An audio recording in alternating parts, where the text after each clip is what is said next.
What's going on, yo? Welcome back to Ideal Offseason. So this is the series where essentially I get to put the GM hat on for a team that's just recently been eliminated, or maybe it's a struggling team in the NBA, and we try to steer the ship through the offseason to be like, okay, what's the best way we can position this team going forward? If they're a bad team, maybe it's just making them marginally better or making the roster better around a young player. If it's a good team like the team we're talking about today, we're trying to win a championship. And that is exactly what we're trying to do. We're trying to win a championship, and this is probably going to be the most, I don't want to say controversial, but maybe most difficult ideal offseason that I've had to do up to this point, because we're tackling the Los Angeles Clippers, and this team just makes me sigh, man. It just makes me go, because, man, does it look kind of interesting on paper, but it also looks really scary on paper, and it doesn't work. Like, what is the...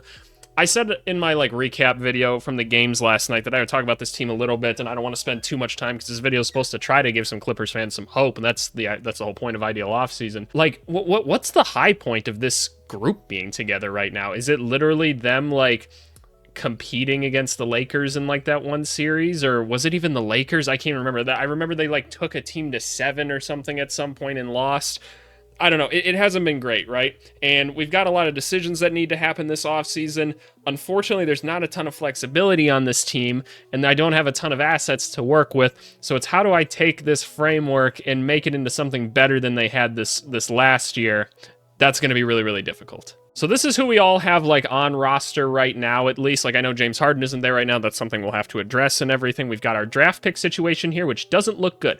We have the 48th pick this year, and we can't touch these other ones because of is it the stipend rule? I think that's what it is, where they can't trade multiple first round picks in consecutive years. So there's basically a pick swap with these. Most of them are with Oklahoma City, where they can just take the better between theirs and our pick. So, which kind of sucks because OKC is probably going to be better than us for the next 20 seasons, and because that's just how it looks right now. And so and because OKC might be the number 1 seed every year, we might get the last pick in the first round for coming years, and we can't even trade these picks right now.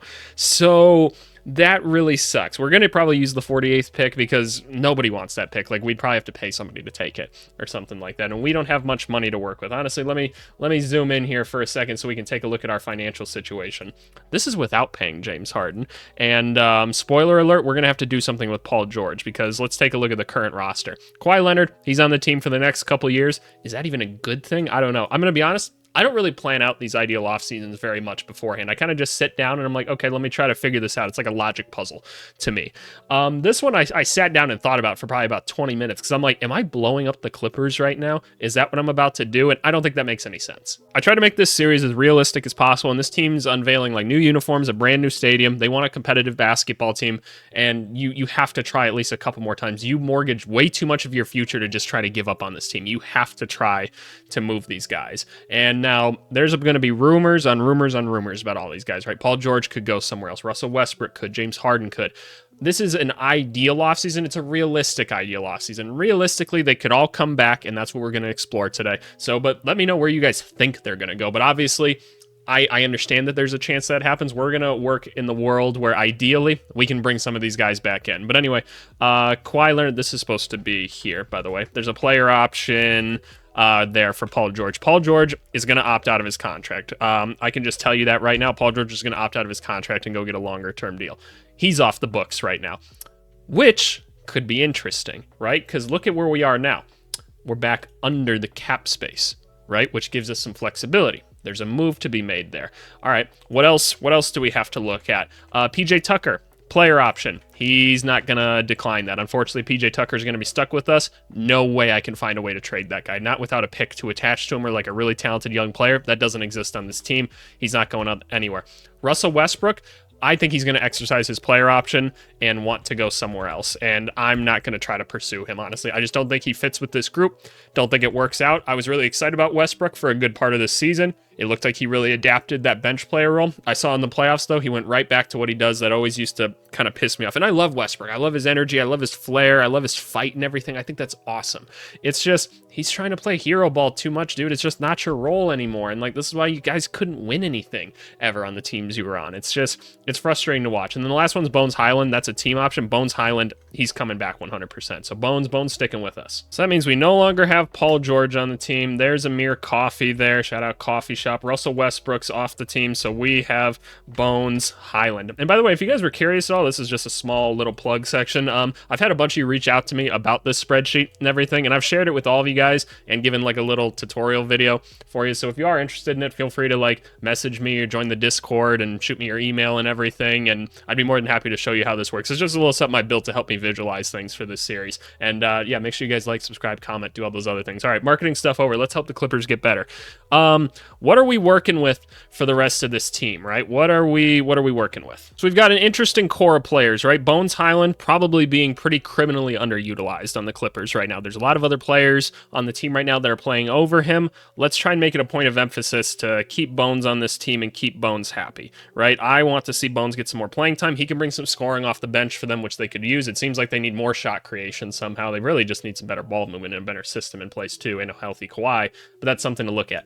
Terrence Mann. How happy am I with Terrence Mann? Terrence Mann's a good defender. Shoots like 34% from 3, 6'5". He's making $11 million a year. I'm not sold on Terrence Mann. I kind of want to just put like a little asterisk right here, or an X that works, just to be like, okay, what can we do to trade Terrence Mann? Because somebody else would be interested in Terrence Mann. It's just, who's that going to be? Norm Powell? I thought Norm Powell had a great season. We pay him a lot of money.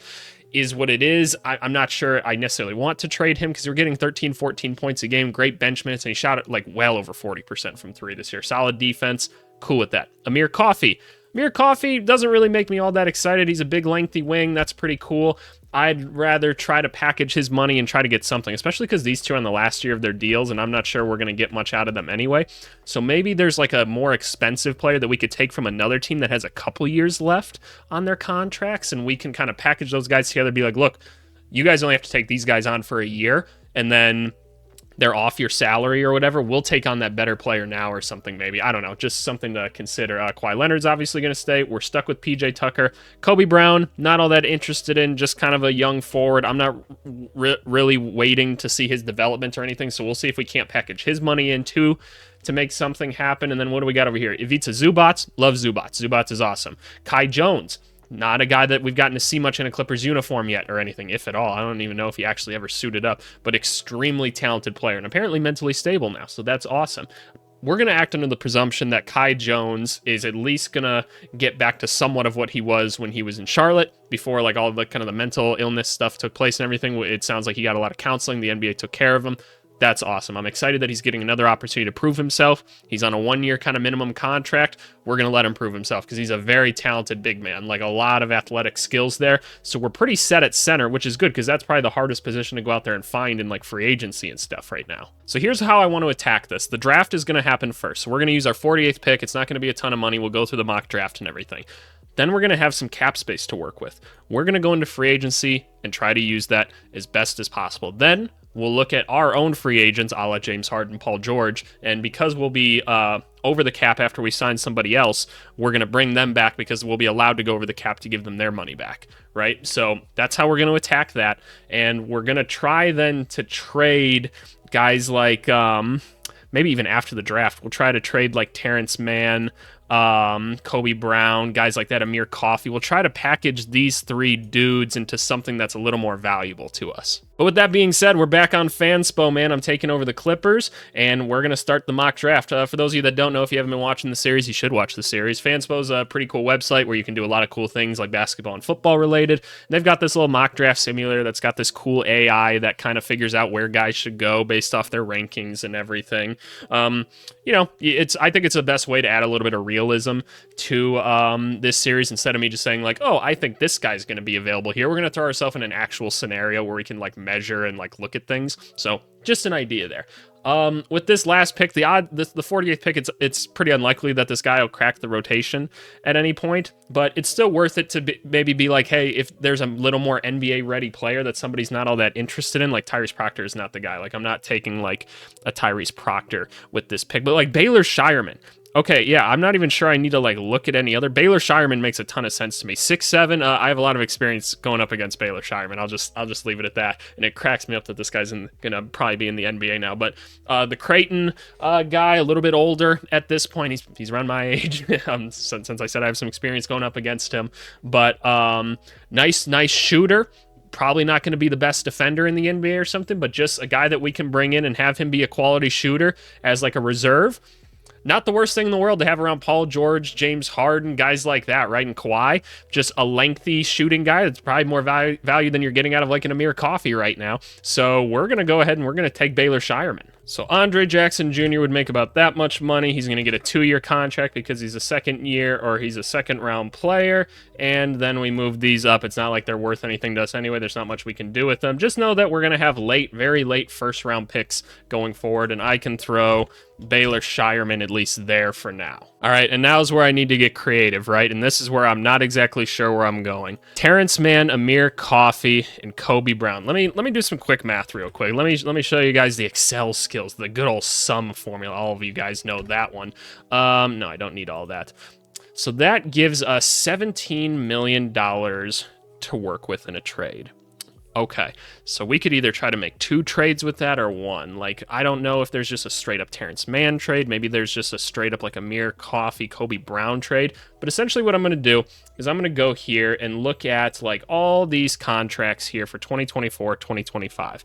And I'm going to scroll down to, like, the 17 million mark here and see if there's a player that makes some sense for us to go acquire and add on to this team. Because I want to take all these contracts and kind of put them together and see if there's not a team that'd be willing to take on some guys like this, because who would want guys like this? Kobe Brown's a developmental piece, so someone that would want a young player. Amir Coffey's still a little bit young. Terrence Mann's a guy that could come in and play some minutes right away, but they are expiring deals, most of them. So if there's maybe a contract out there that's not too appealing for someone, like we want to take a look at some of these longer ones. So like what contracts do guys want to get off of a little bit sooner? Maybe a team that's starting to sell soon. Like, would the Atlanta Hawks trade us Bogdanovic? Is that something that they'd go for? Because they're starting to sell right now, right? That's kind of the perception, is that they're going to try to blow things up a little bit because things haven't been working.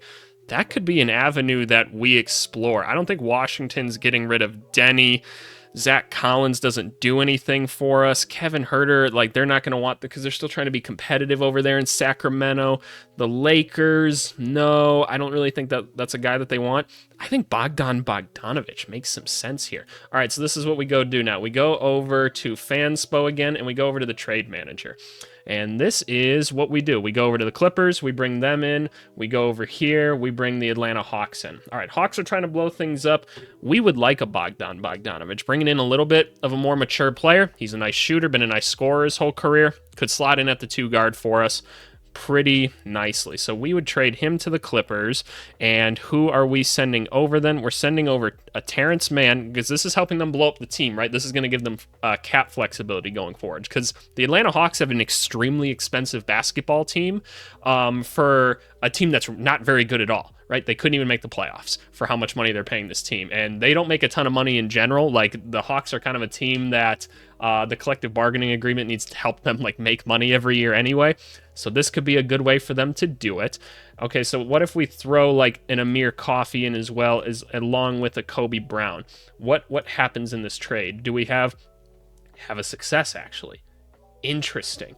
And honestly, this trade might just be enough right there, because they get a player in Terrence Mann that can come in and play right away. He could even maybe start at the 2 with him. He probably even works a little bit better next to a DeJounte or a Trey or something like that. You could make that argument at the very least. But this is the money-saving move for them. And that's how I'm going to frame it in this. They're not going to get any picks out of it because we're taking on their money and everything, and they're getting a young guy like Kobe Brown anyway.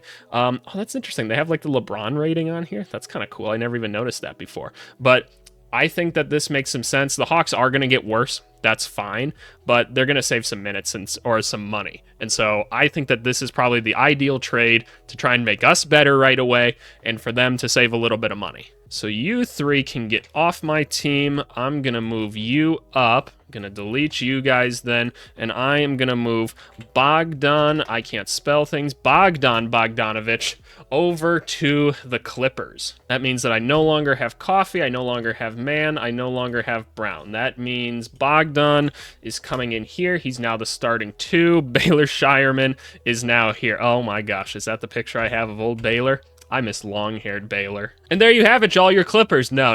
We are far from done, unfortunately. So we've got some work to do still. But I think this was a decent move. I think this makes the team better right away. Now we need to go back and get our star players. We're going to convince them to come back and everything. And what we're going to do is we're going to go over to Fanspo here, or Spot Track, excuse me. And we're going to take a look at free agency. So what we're going to do is we're going to go over to where are the Clippers. These are all the guys that we have the potential to bring back, right? Looking at those guys, these are the positions that we know we're going to fill, right? And the reason that I'm just looking at this right now and not saying we're signing them is because we're still technically $21 million like under the cap, right? We're still under the cap. And now I can promise you by the end of this is going to be like the most expensive basketball team in history. But they have to try, right? They have to try. Like with this team, there's no way they don't. So that's the only reason I'm going to say this team is going to be like stupid expensive. So I feel like there's like one more like mid-level type player that we could go out there and get, and I just want to try and find it. So know that we're bringing like a James Harden in or something. He's probably going to go back to the starting point guard. Bones will move to the bench. Paul George will move in at the small forward. Who else is kind of a guy that we're going to look to bring back? Maybe Mason Plumlee, not really Westbrook. Maybe Daniel Tice. Probably not anybody else, not all that interesting. So what does that mean that we need? We need like another forward or something. Where can we go find like a stretch big or something like that? So if I go to all teams and I go to like just forwards in general, who's kind of out there for us to go get? Like a Gordon Hayward, I don't know how much sense that makes. I don't think we can bring Nick Batum back because of the trade this year, so I don't think that actually makes sense. Like Joe Ingles, do they cut him and bring him back? I don't think we need like that many like old dudes on the team necessarily. Taurean Prince probably goes back to the Lakers, I would assume. It's going to be tough to find somebody, but we gotta find somebody here. What about a Dario Saric? Dario Saric kind of got shelved at a point this season when they started going to more so the traditional bigs with just Looney, and then what's the other dude's name? The young guy that I wasn't a huge fan of. Trace Jackson Davis, I couldn't think of it. That's my bad. I didn't mean to throw a stray at Trace Jackson Davis. He did have a really good season. I was very confused why this dude was like hooping on people so much. I just didn't understand the skill set that I was watching, and that happens, you know, like some people just surprise you, but we'll see what happens in his second season. Still rooting for him. But Dario Saric gives us a different look, right? He gives us a big that can space the floor a little bit more so that we can kind of do more of a 5-out system, which might work better for like a Kawhi and Paul George who like to operate in the mid-range so much. So I feel like I want to give us that option and have him as a forward on this team. So I think where did my thing go? Here. So I think that I'm going to say we're going to be able to bring in like a Dario Saric on like a minimum contract, and then I can go find somebody else maybe at like the wing or something like that at the guard that can help us out, that we can kind of use more of like a mid-level exception type thing on. Why don't we go after like Kelly Oubre Jr.? We can at least give him a little more money, and we can do something that we've done in some of the other videos where let's do something like this. Let's throw Kelly Oubre on here, and here's what we'll do. We'll be like, hey, you did play a lot better last year. You tried to earn your way back into the NBA. You didn't. You're not going to earn a ton of money from anyone, though, this year, so we'll give you another chance to prove yourself. We'll give you $8 million, and we'll give you 2 years with a player option. Right? We'll give you 2 years with a player option. You can come in and prove yourself again, and if you suck, then you get $8 million the year after that. But if not, then you know what? You can go out and go get a bigger contract after that because you helped us win this year. So I'm going to say that we're bringing Kelly Oubre in, and then we're also bringing in Dario Saric. Dario Saric would be earning this much money for one season, and then this is where they all fit in. Kelly Oubre can go right there for us, and that means Baylor goes there. Saric can move to like a 4. He can play the 5 a little bit too if we need him to. That's kind of the nice thing about him. He'd probably play more at the 5 for us than the actual 4. So just know that he's there for right now, right? Okay, so that's what we're working with. So we got 5 roster spots left. Let's go back and get like our boys, right? Let's just go see what we're working with after that. So let's go back to the LA Clippers, and nope, I want all positions. Paul George and James Harden. We're going to say that we're able to bring those boys back. As far as what max contracts look like for these dudes, players re-signing with their own teams, this is what Paul George would be in line for. So he could get a 5-year contract out of this, and he'd be making this much in the first season. Right here. So, because he's been in the league for at least 10 plus years, so Paul George is getting a little bit of a raise than he would have gotten the last season, and man, is he going to make some money. There's going to be a player option, obviously in the last season. He's going to play until he's like 39 years old for us, which is just absolutely like nuts, but you know what? That just is what it is, and we're just going to celebrate the fact that Paul George is back with this team. So I don't want to hear any of you guys complain about it at all. Paul George is back. Oh boy, there goes all of our money and everything, and we still have to sign James Harden. What is James Harden going to get from us? He's going to want a max contract. But here's the thing. Let's take a look at James Harden this year, right? James Harden was very, very good for this team. He always is. Still, though, 16 points a game, shot 38%, had 8.5 assists. It's very, very good, but he's 34 years old as well. So we're going to give him probably like a 4-year deal. I don't think there's any way James Harden can get like a max contract, though. Is he going to want it? Probably, right? And so I feel like in order for us to make him come back to this team, I feel like we're going to have to give him like the exact same contract, right? Like, doesn't that feel like what we have to do?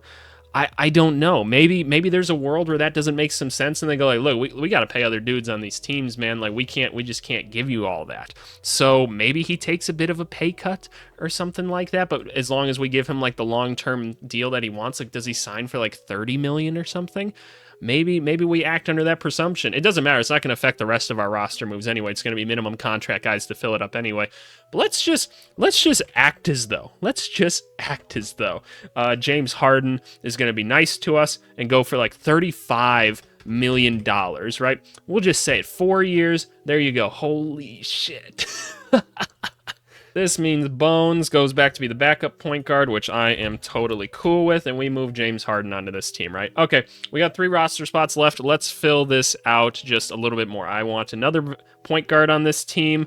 We've got a younger point guard, so we can really go get anybody. I'll probably want to add another wing to this team, and probably... Do I need another center when I have Saric? Maybe not. Maybe I just go find like the best shooter available just to throw out there. So let's start with the point guard, though. Let's keep it simple. Let's go point guards, all teams. Who's a guy that we can pick up for cheap that we can bring on this team? Russell Westbrook would make some sense, but I don't think he's going to want to join this team anymore. Cameron Payne is an option. He could at least be somewhat of a spark plug at times, and he's played with other good players in the past. So is Cameron Payne really the guy to go get? I don't know. I'm going to look around a little bit more. Or do I make the locker room move and go get a Patty Mills or something like that? That could make some sense right here. That could really make some sense. Just bring in Patty Mills for a 1-year minimum. Just kind of have a guy to help balance out the locker room, be a team captain. I think that makes a lot of sense. I think we're going to go bring Patty Mills in. So we get Patty Mills on the 1-year minimum. We bring him in as the reserve point guard, team captain type player, right? That's awesome. 2 more wings. Is that what we're kind of thinking? Because we kind of have another center in Saric on the team. I could put Saric wherever, honestly. So maybe I'll just put Saric here for the time being, just so I can demonstrate that a little bit better. Because there's not really a point to bringing him on the team to play the 4, considering the roster that we got. So he'd be like a 5 option for us if we wanted to give a different look throughout the season and try to have some floor spacing. So 2 roster spots left. We need forwards or just guards in general. Let me take a look at like what other like guards are available that could be good shooters for us. Like a Gary Harris. Is Gary Harris going to get anything more than a minimum? I don't think so. Gary Harris could be a decent 3-and-D guy for us, right? Didn't Gary Harris shoot a lot better during the regular season? He was ass in the playoffs. I'm sorry to say it, Gary Harris, but like, oh my gosh, you were not good at that this year. 37%, a little bit older. You played solid defense. I know this year you're on a good defensive team, trustworthy player. Would we rather have a guy with a little more youth kind of running around? Maybe. I'll take another quick look around, but otherwise Gary Harris isn't a bad option. Lonnie Walker would make a ton of sense, but I have to believe somebody's going to give him some money at some point. Spencer Dinwiddie, no, that's not really what I had in mind. Shake Milton's an interesting option because he can guard 1 through 3, and so that's not a bad option to have as like a reserve kind of like guard/wing on the team. That is kind of what we're looking for, and I feel like Shake Milton kind of got a dirty deal with things. So I could see that being a potential thing. I also see Javonte Green here. And Javonte Green, for those of you that aren't Bulls fans, know that this guy's just like the best thing ever. Like, he's a TJ McConnell type dude. The question is, does Javonte Green want to play for a team like this? Probably not. He'd probably rather take a contract on a team that he'll get a little more burn on. So I'm going to assume that we're more likely going to end up with Shake Milton. There you go, Shake Milton. Have your money, because we have like unlimited of it here on the Clippers. And yeah, it's a whole complicated thing. But all right, got Shake Milton on the team now. 1 roster spot left. Maybe go try and find like a stretch 4 or something like that. Let's try and find another forward we can add to the team. Like Davis Bertans, like he's not becoming a free agent or anything like that, so that's not going to be an option. Covington, no, we can't bring Batum back. Doug McDermott, I don't really want him playing the 4 if I don't have to. Like, would a Chetty Osman sign for a minimum? That's quite possibly a thing. Could bring Jay Crowder in, but again, I'd like to get a little more youth on this team. I looked at Jordan Nwora for like a second. That's not really something I'm all that interested in right now. Does like a Watanabe opt out and then go join the Clippers?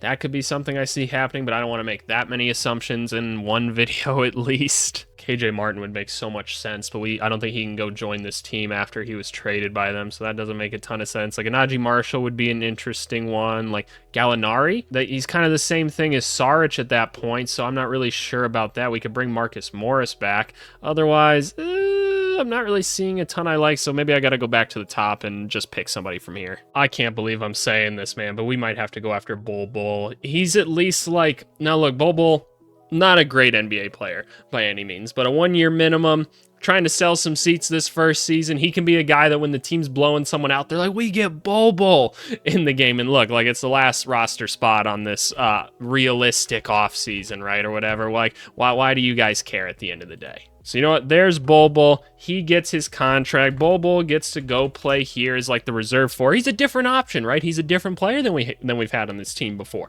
So you know what? He's there. He's kind of the Scalabrine of the team or whatever, and he can still go do some things if we need him to. So you know what? That's what we're gonna do. And this right here is your 2024-2025 Clippers.